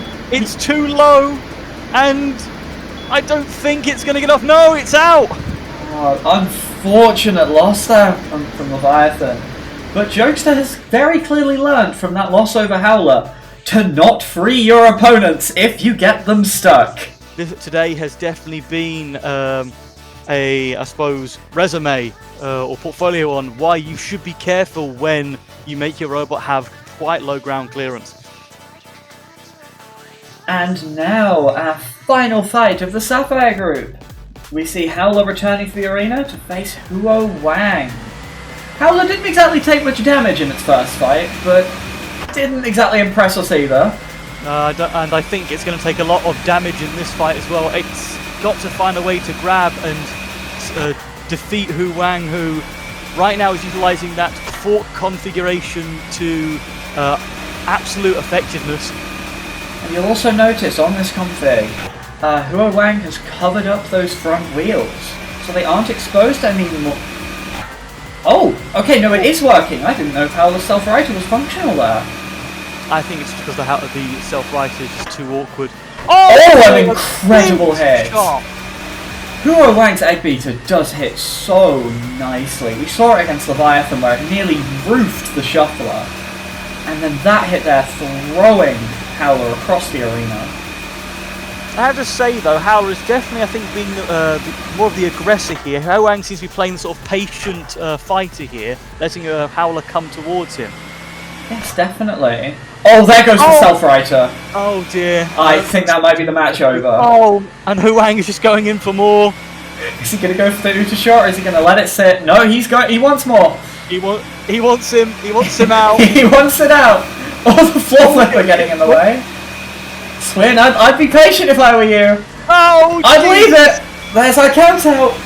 Oh dear, yeah. I think this is the swan song for Howler in terms of its fights. Really, it's a beautiful design, but ultimately fragile. It's so unfortunate to see such a gorgeous machine just beat down like this. But it had the one good fight against AJ, and the rest of its fights here in this event have just really not been it.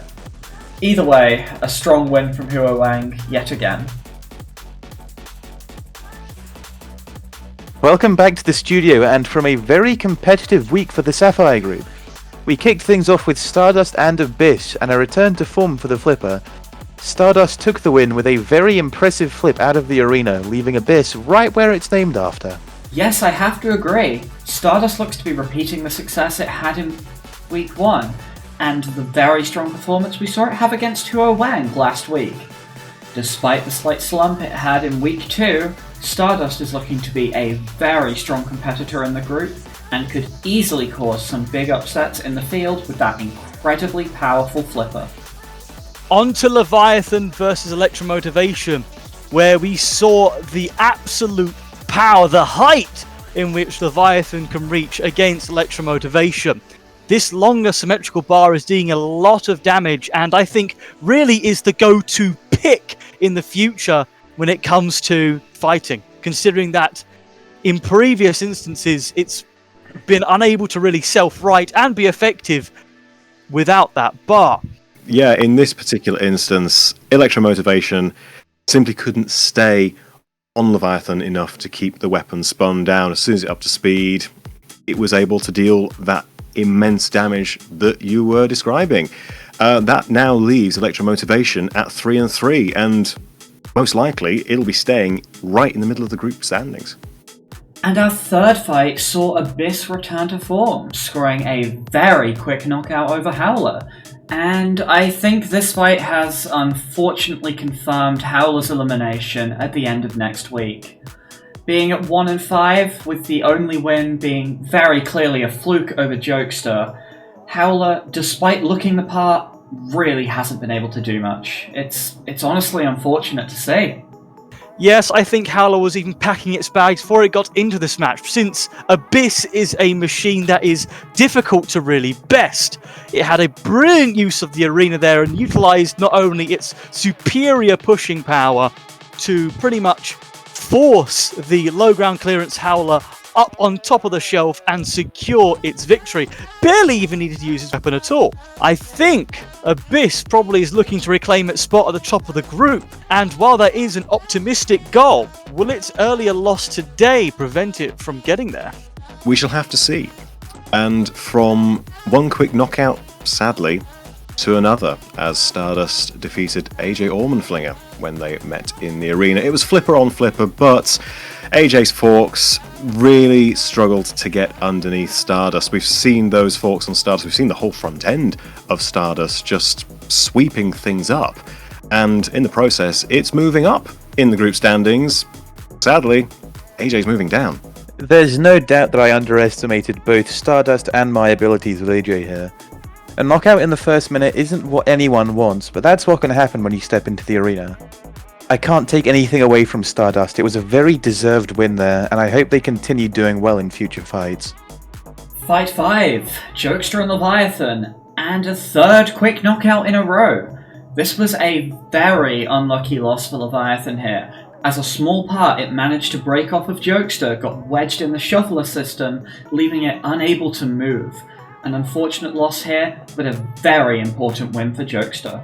Yeah, I mean, we didn't see this obstruction coming. We didn't see anything getting stuck in the shuffler system coming, but these are some of the possible issues that crop up when you go with the more experimental or the less tried and tested modes of mobility. But we did, or at least some of us, did see that Jokester would be able to keep on top of Leviathan, keep the spinner, the Keyblade in this instance, from spinning up and getting up to the speed that it needs to deal the damage. It dealt damage, but unfortunately, that's what cost it. After that, Huo Wang continued their winning streak here as it beat Howler and has now climbed up to 4 really strong and consecutive wins. I can't imagine it's what Howler would have wanted, but hey, its head didn't fall off this time round. Howler might as well be made out of tin foil and crisps here, since it's really not durable enough to take any hits from spinners. Spinners are inherently a tried and true weapon system and are the most common for a reason. They are powerful, they are effective, and most of all, the most probably damaging out of them all. So having good armor is paramount when it comes to facing against spinners, or at least having some kind of way to stop the spinner from working. Overall, a very strong win from Hu Wang, and commiserations to Howler, but I booked your flight, mate. And now, as we draw away from crisps onto a more serious matter, we enter the final group of Foxii fighters, Topaz. Let's see what we have in store for us now. On the first fight of the Topaz group, we see in the red square Quake and in the blue square Wave Runner. Quake pulling out the hammer, hopefully to try and maybe break that lifter there of Wave Runner. And Wave Runner, I'm assuming, is just going to continue being its aggressive self like last time, pushing and shoving Quake around. Wave Runner is such a stealthily low machine as well. I don't think we've seen anything really penetrate that front wedge that it has yet. No, I don't think we have. And right now, it's getting a good run there against Quake. Quake just kind of dancing. Oh! Flipped up the arena! Wow, what a quick knockout from Wave Runner. Yet again. It has come such a long way since that loss in the first week. A fantastic showing there. Taking out the unbalanced Quake and just utilising the weight of its own swing to toss it out.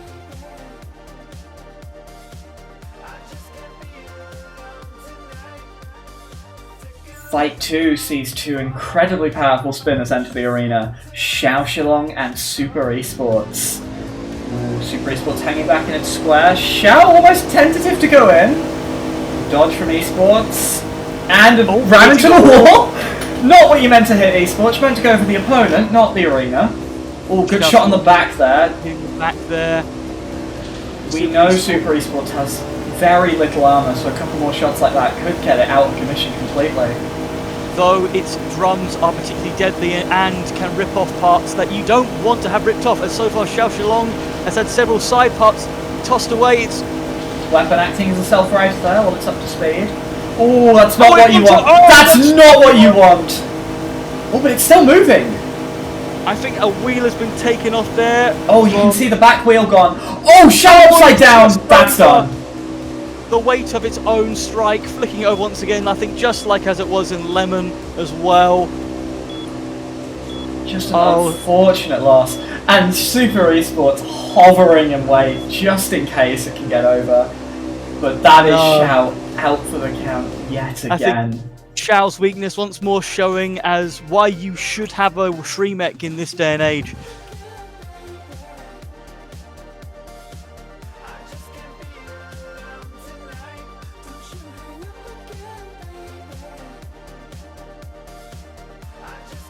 On fight 3 of the Topaz group, in the red square you have Quake coming off its previous loss, slipping over to the vertical spinner to fight in the blue square. Demon Spirit, a robot who is aiming to further get up the ranks after coming off of its self-Uta last week. Yes, we're hoping this match doesn't end. Oh, Quake's actually getting a hit there. But as I was saying, we're hoping this match doesn't end in the same way for Double. Oh! I don't know what happened there. It might have got caught on the slight seam around the floor flipper and just had the power of the vert flicked it over there. Yeah, I assume that's what was the case, which is why I think you got to be really careful when it comes to grinding against the floor and being a sort of low rider. Nice flip there from Demon Spirit. Demon Spirit is such a defensive beast of a machine. We saw it against Xiao, another very deadly vertical spinner in week 1, where even at the end of the fight, Demon Spirit was still fully functional, just missing a few not off onto the shelf! And I think Quake is too low to get off. We'll have to see. Oh, he no, does! never mind! He pings away. Yeah, I suppose that seeing how the vert's been. He's flipped himself He's out injured himself! The floor flipper directing Quake's spinner into the floor, and that just pinging it out. From Utering himself to having his opponent Uter themselves. Double is on a very interesting path through this event. Either way, I'm all for it. Fantastic work. And Fight 4 sees Lemon face off against Wave Runner. Wave Runner coming off a strong win, but a switch to its heavy-duty wedge here to fight what is probably, and I wouldn't even say arguably at this point, the most deadly spinner in this competition.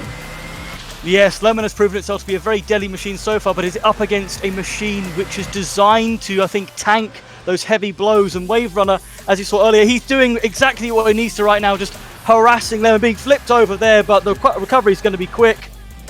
I think the difference between this and the last defensive machine that Lemon faced in Demon Spirit is Wave Runner's weapon is completely out the way of where Lemon hits. So that wedge is going to take the hits, and the weapon will still be fully functional. Lemon just trying its best to spin up. Once more, Wave Runner is just doing exactly what it needs to. It is just harassing Lemon. It's just not quite able to get the Lemon distance. hits a seam! Hits the a seam, seam flips, before. it's against Gets the wall! Wave Gets Runner off just the not feet. letting it Get out, go! And he's been defeated! It's gone! Finally, we see Lemon dethroned from the top of the group. Wave Runner is looking unstoppable! I'm stunned here. What a strong showing from Wave Runner.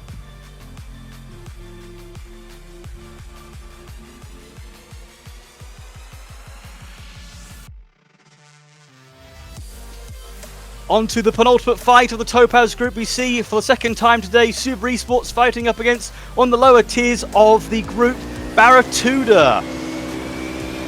An interesting config choice from Super Esports here, using the long barbed forks instead of the presumed anti-horizontal spinner wedge.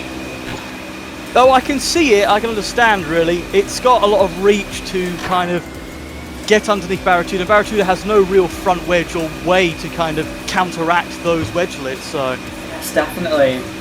Super Esports just scooping it up.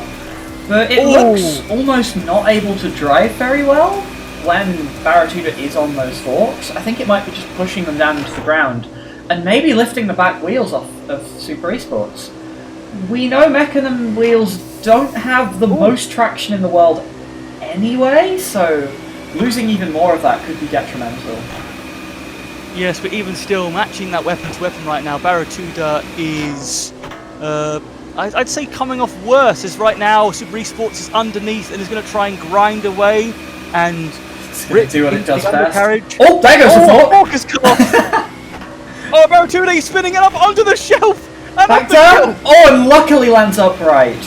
Super Esports, I think, was just staying out the way and letting that happen. It's going to look good for him on the cards at the end of the day. Yes, definitely. That's twice we've seen Barracuda self-right, which I think has been more than across every other fight it's had. Halfway into the match now, and we're seeing Super Esports have a bit of trouble moving around there. I think it's fine now. It looks like that front wedge is starting to get a little bit of damage on it now. Which, where's it gone? No. There it is. Striking against the arena and like spazzing out. Once more getting stuck on the wedgelets there. Super Esports just not able to push it that well. Even still though, it's still very good control. It's going to look very good for itself. It's going down to the final minute. Barracuda, I think right now. Ooh, good shot on the top plate there. You can see that's done some damage to it. Yeah, I see that. I think Barracuda really needs to get a solid victory now, since I think Super Esports, it's got the edge on the cards from what I can tell. Oh, that's a better push, right under the hammer. Oh, good couple shots. There goes the weapon. Off the weapon. That's going to be a fantastic work there. But that's it, and he's not going to be able to sell. That's done. I don't think I don't think he's going to be able to get off. Oh, it's down, maybe. But it's still stuck. Yeah, it's stuck on its debris, but I think Esports has done enough with its drums to just rip away and break off enough to get itself stuck. There we go, time up. Fantastic win from Super Esports there. A very methodical win, if I say so myself. A much slower paced fight than what we saw against Shao earlier. Super Esports drove that one very cautiously.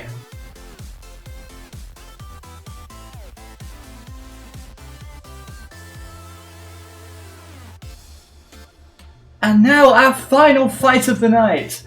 Demon Spirit is back in the arena against bottom of the group, two-headed Death Penguin, who has lost a piece of its wing already. Yeah, getting a bit clipped there on the wings there. Two-headed Death Penguin, I think, needs to do something impressive in this match in order to really just get up further in the cards, though so far its record has been less than satisfactory.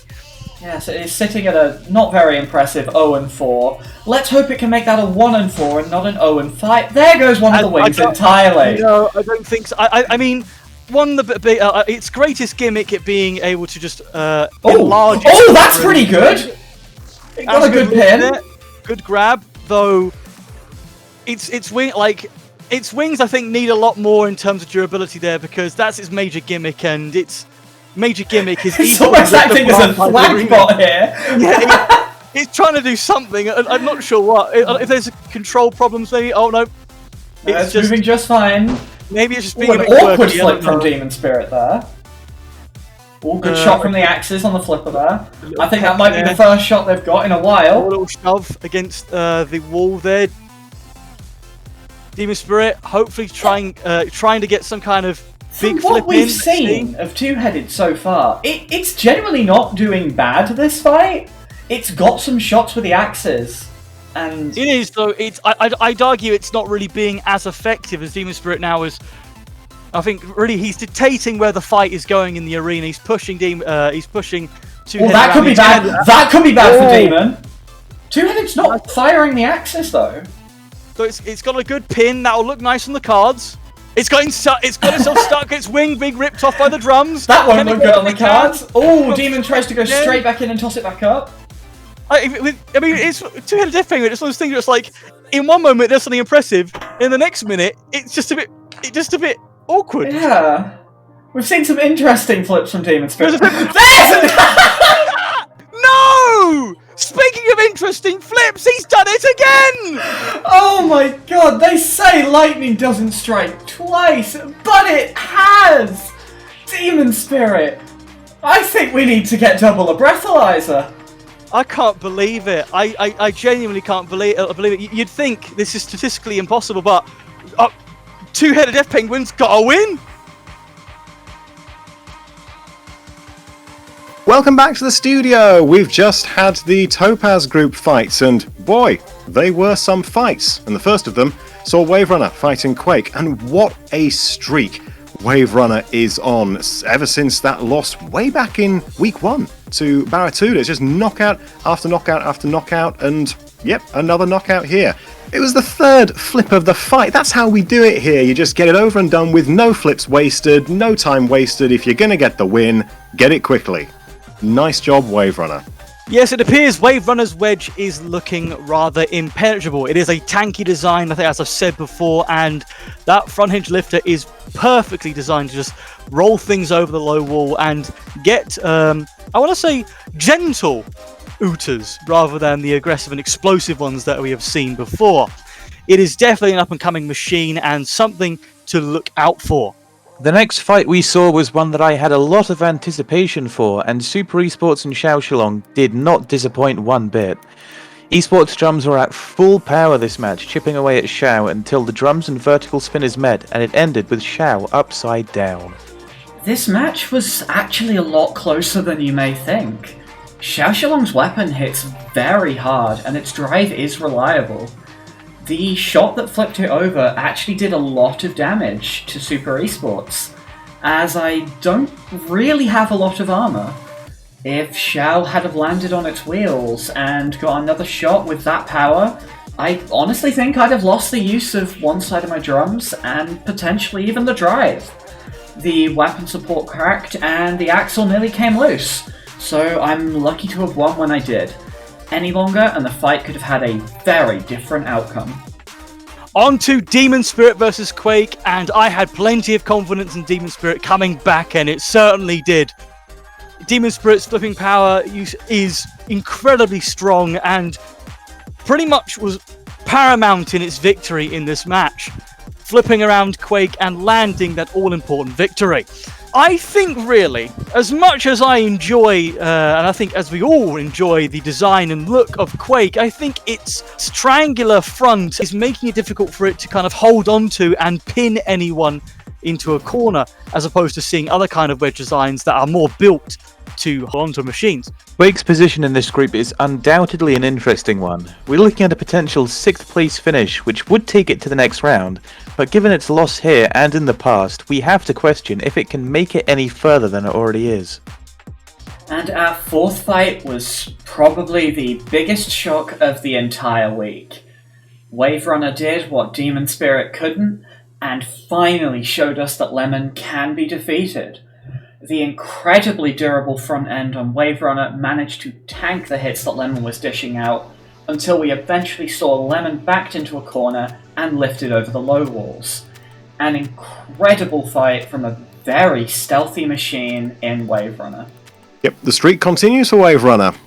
Yet another knockout. It's incredibly impressive to see, considering how Lemon has looked so far in this event. It is still one of the top bots in the entire field, and Wave Runner has taken it down, so cannot overstate what Wave Runner has achieved, not just this week, but throughout the event so far. And moving on from that devastating loss from myself there, we move on to a much more successful victory from one of my co-hosts here, with Super Esports defeating Baratuda to, arguably, no one's surprised. Super Esports' weak armor is, well, not really weak, but much as I said earlier in the episode, I think it would be enough to tank and take on Baratuda's design and spinner, which overall has been rather lackluster in comparison to other much more damaging spinning weapons in this competition. Baratuda really needs, I think, now to kind of find an opponent that they can get some kind of bearing or strength against now, because at this point, it's looking like it's curtains for it.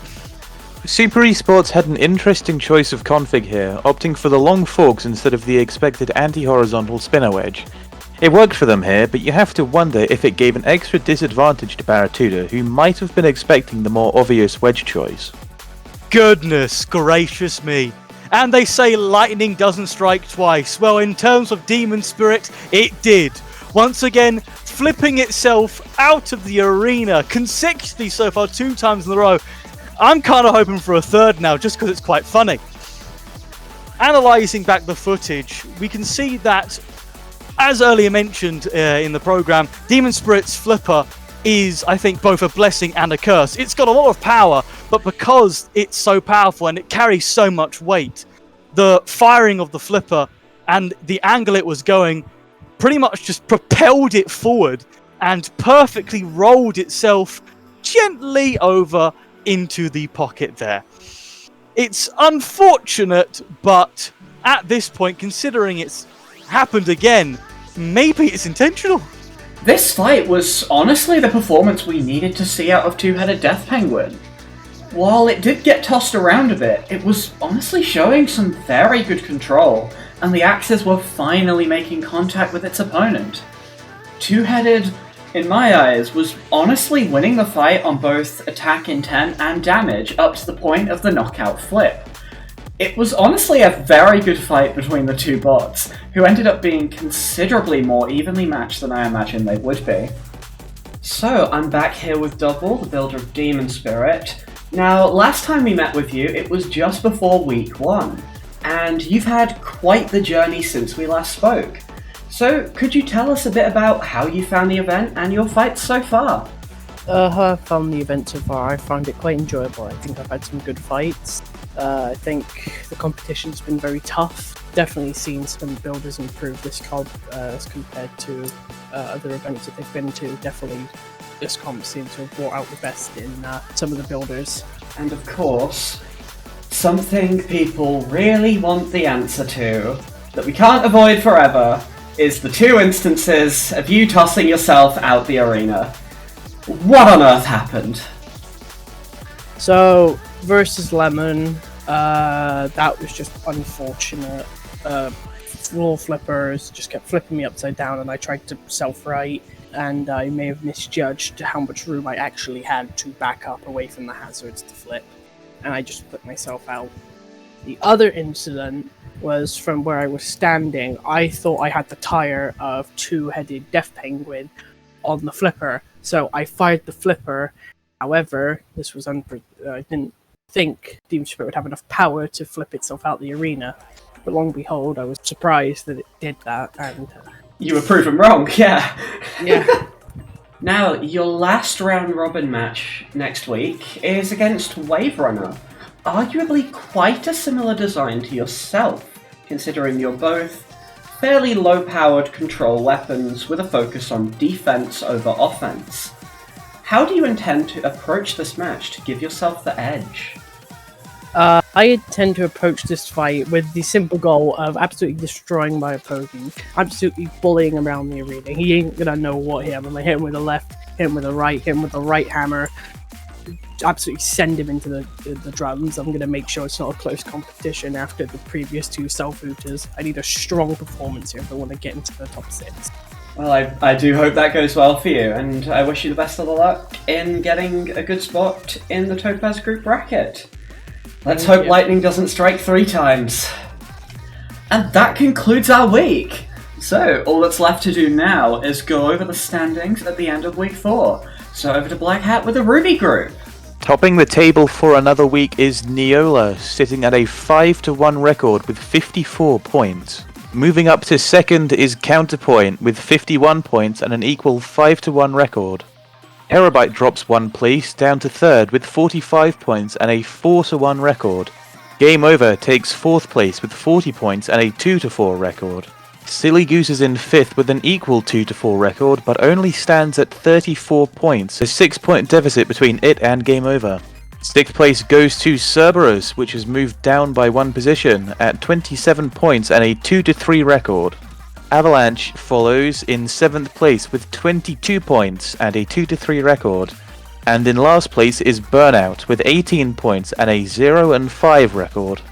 And on to the Emerald Group standings for Week 4. In first place, still sitting comfortably and at a particularly impressive high record, is Mundo with 62 points and a 5-1 record. Slithering up to second place, we have Serpent with 44 points and a 3-2 record. Closely following in third place, at 41 points, we have Truncator. We had a 4-2 record. Crashing down from its 2 defeats this week, in fourth place we have Soundwave at 38 points and a 3-2 record. Taking an impressive jump back into the middle of the group at fifth place, Gosling with 31 points and a 2-3 record.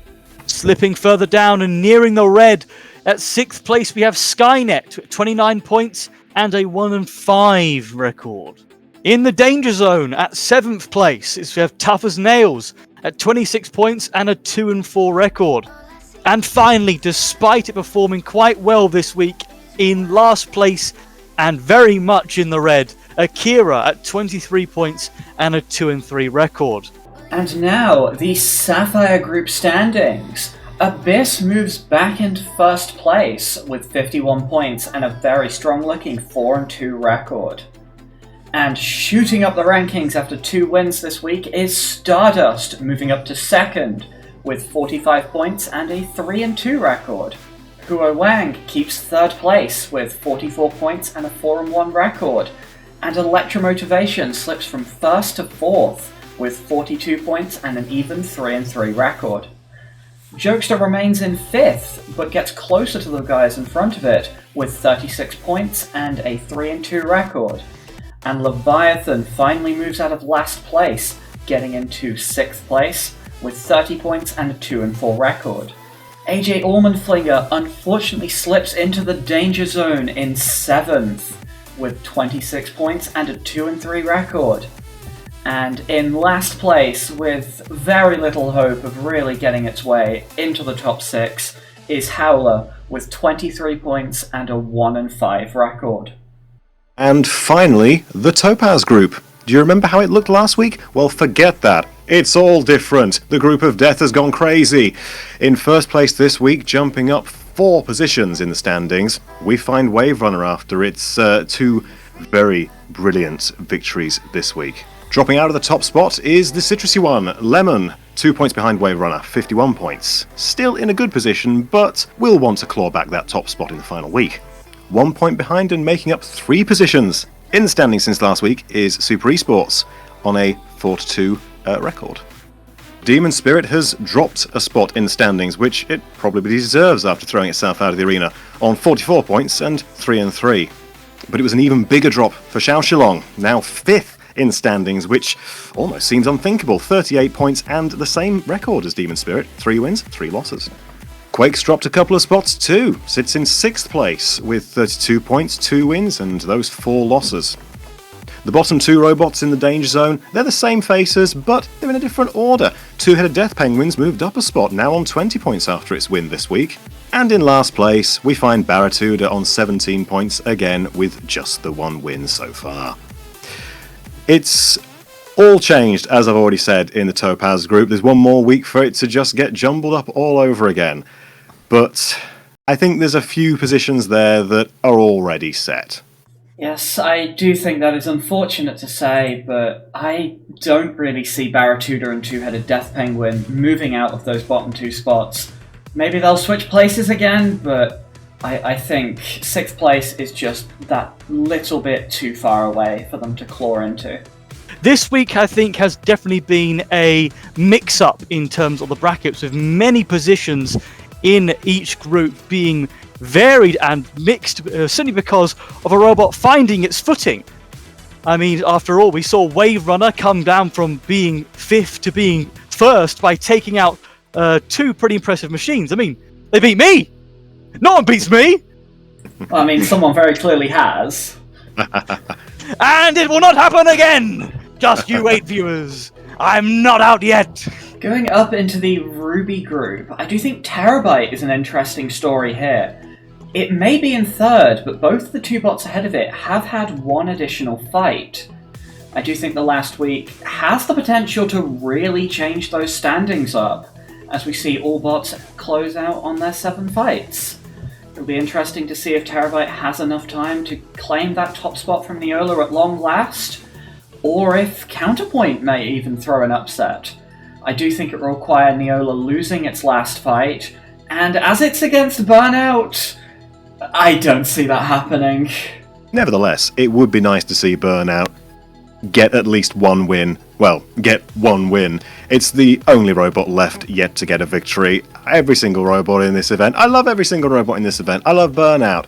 Like you say, it's going to be a tough ask, but I want to see it get that one W. Yes, I think many of us here share similar feelings and sentiments when it comes to some of the robots that very much are in the danger zone or very much are going home. I, for one, will be sad to see the likes of Burnout and Avalanche, or maybe even like Akira, Tough as Nails. It's just all these machines that, like, despite being at the bottom, they have shown some proper golden promises, except for a couple, like Death Penguin. I'm sorry, I just can't defend that.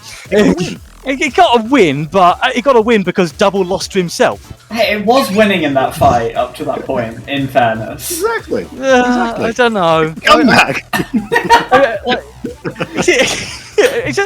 It'd be sad to see some of these guys go as we come towards the final week, and I, for one, don't think I want to see most of these guys head out, but I'm hoping at least a few of them that I enjoy seeing will manage to cinch maybe not a high spot, but just the spot they need to stay in. I think between the three of us that compete, Rob, you're in a little bit of an awkward situation. Yeah, I mean, coming into this last week is no doubt crunch time, and it's not just me that's going to be feeling the pressure. It's going to be everybody that's in those 7th, 8th, and even 6th position places. The biggest thing that you've got to do at this point in time is just sit down, focus, figure out your strengths, and try and minimize your weaknesses, because that's what's going to get you into that next round. We will reveal our next round at the end of week 5. We'll talk a bit more about how that all works and what the next phase of the competition will be. And once again, this has been another very good week. We've seen some shock upsets right from our first fight to the last. And on behalf of myself and my co-hosts, we hope you enjoyed the week. Thank you and good night.